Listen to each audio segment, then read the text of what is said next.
poser son cadre, poser ses limites, dire quand ça va pas, dire ce qui va nous convenir pour bien travailler, pour nous épanouir, pour avoir énormément de valeur ajoutée. Je pense que ça, c'est vraiment le chemin qu'ont la majorité des femmes à faire dans leur vie professionnelle et peut-être aussi dans leur vie personnelle, même si ça, c'est moins mon expertise, mais bon, quand même, parfois on en parle aussi en coaching, évidemment.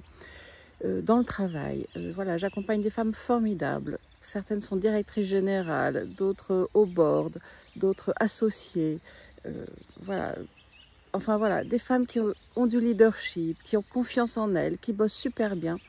Et pourtant, beaucoup se retrouvent dans la même spirale de être la gentille, surtout quand il y a un homme au-dessus, ou un homme associé, ou un homme CEO, un peu plus âgé, qui va prendre le lead, et elle se retrouve numéro 2 à énormément travailler, à énormément bien travailler, et à faire des trucs qui leur vont pas tellement sans avoir énormément de reconnaissance non plus. Et voilà, je pense à 2 femmes directrices générales qui sont formidables. Alors, au passage, c'est beaucoup plus facile de coacher les femmes directrices générales, enfin les directeurs généraux, les gens qui sont haut placés en général par rapport aux autres personnes, parce que ce sont des gens qui savent réfléchir, qui peuvent se remettre en question. Voilà. Donc quand il y a des coachs qui se gargarisent de coacher que des exécutives, voilà, bon, c'est évidemment beaucoup plus facile. Bon, moi aussi, j'apprécie cette facilité. Alors, je referme cette parenthèse. Voilà, donc 2 femmes directrices générales qui, au-dessus d'elles, ont des présidents qui sont des hommes un peu plus âgés et qui ont pris le lead parce qu'ils sont nés pour prendre le lead, sans même se poser la question de qui lead quoi, est-ce qu'on a un lead tournant, est-ce que toi tu lead tel truc et moi je lead tel truc.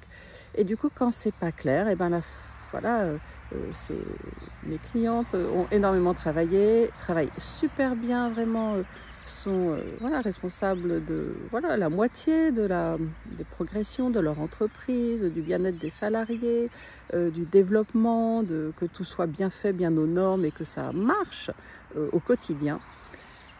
Et pourtant, elles sont frustrées parce qu'elles ont fait trop de choses qui ne leur allaient pas. Alors ça, c'est leur responsabilité à elles, évidemment, de ne pas avoir dit plus tôt, attends, ça me va pas, comme ça me va pas, ça m'épuise, ça j'arrête de le faire, j'ai pas assez de valeur ajoutée, trouvons des solutions. Là, tu as le lead et du coup, moi je le veux là. Et voilà, donc ça c'est leur responsabilité. Elles n'ont pas pu le dire, je pense que si ça avait été simple pour elles, ben, évidemment elles l'auraient fait, donc c'est que c'est compliqué, donc elles arrivent à 40 ans, 50 ans en coaching et c'est pas trop tard. Il y a le coq qui chante, je ne sais pas si vous l'entendez. Voilà, c'est pas trop tard et ça les aide énormément. Alors parfois, oui, elles peuvent poser leur cadre un peu brutalement, elles peuvent être en colère et derrière leur colère, voilà, parfois leur colère est très justifiée parce qu'il y a de l'injustice, il y a des choses à changer et ce sont des bonnes colères qui permettent de changer le cadre, des bonnes crises qui permettent de passer à une autre étape de leur association.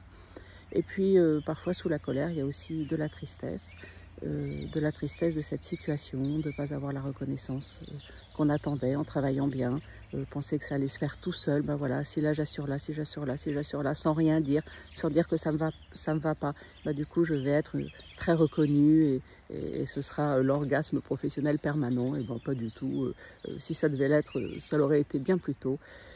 Voilà, donc même après des années, il n'est pas trop tard pour réfléchir sur soi, pour poser son cadre et pour passer cette crise qui va permettre beaucoup plus d'équité au sein du top de ces entreprises et aussi vraiment qu'elles puissent s'épanouir encore plus dans leur zone de génie, avoir plus de clarté sur leurs forces, sur ce dont pourquoi elles sont câblées, je ne sais même pas si c'est français, enfin voilà, sur leurs forces, sur la façon dont elles sont câblées et pouvoir mettre en place, évidemment en concertation, des choses qui vont leur aller. Parce que souvent quand elles se plaignent, et ben, y a l'homme au-dessus qui dit « Oh ben non, arrête de te plaindre, c'est comme ça ». Et du coup, voilà, ça ne marche pas. Donc quand elles savent poser des demandes, poser leur cadre clairement, ben, là, la plupart du temps, ça fonctionne. Et c'est tout ce que je vous souhaite à vous aussi, que vous puissiez vraiment travailler en posant votre cadre, en cernant vos limites, en arrivant à dire quand ça vous va pas.